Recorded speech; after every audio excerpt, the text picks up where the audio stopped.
Hi friends, welcome to our channel. Friends, ఈరోజు రెండు తెలుగు రాష్ట్రాల్లోని ప్రధాన నగరాల్లో బంగారం మరియు వెనుదల ఏ విధంగా ఉన్నాయో తెలుసుకుందాం. అంతకన్నా ముందుగా మా నుంచి మీకు ఒక రిక్వెస్ట్, మా వీడియోకి లైక్ చేయకపోతే లైక్ చేయండి.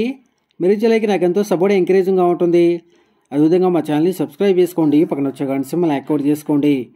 ఫ్రెండ్స్, ఈరోజు రెండు తెలుగు రాష్ట్రాల్లోని ప్రధాన నగరాలైన హైదరాబాద్, విజయవాడ, విశాఖపట్నాల్లో బంగారం మరియు వెనుదల చూసినట్లయితే 22 క్యారెట్ల 10 గ్రాముల బంగారం 71,500 రూపాయల దశలు అవుతూ ఉండగా 22 క్యారెట్ల గ్రామ్ బంగారం 7,150 రూపాయల దశలు అవుతుంది. అలాగే 24 క్యారెట్ల స్వచ్ఛమైన 10 గ్రాముల బంగారం 78,000 రూపాయల దశలు అవుతూ ఉండగా 24 క్యారెట్ల గ్రామ్ బంగారం 7,800 రూపాయల దశలు అవుతుంది. అలాగే 1 కేజీ వెండి 1,00,000 రూపాయల దశలు అవుతూ ఉండగా గ్రాము వెండి 100 రూపాయల దశలు అవుతుంది. ఫ్రెండ్స్, ప్రతిరోజు ఇదే విధంగా బంగారం మరియు వెనుదల తెలుసుకోవాలనుకుంటే మా ఛానల్ని సబ్స్క్రైబ్ చేసుకొని పక్కన వచ్చే బెల్ ఐకాన్ ట్యాప్ చేసి ఆ పక్కన వచ్చే ఆల్ అన్ ఆప్షన్ యాక్టివేట్ చేసుకోండి. ఈ విధంగా చేయడం ద్వారా మేము చేసే ప్రతి వీడియో కూడా మీకు నోటిఫికేషన్ ద్వారా వస్తుంది. ఫ్రెండ్స్.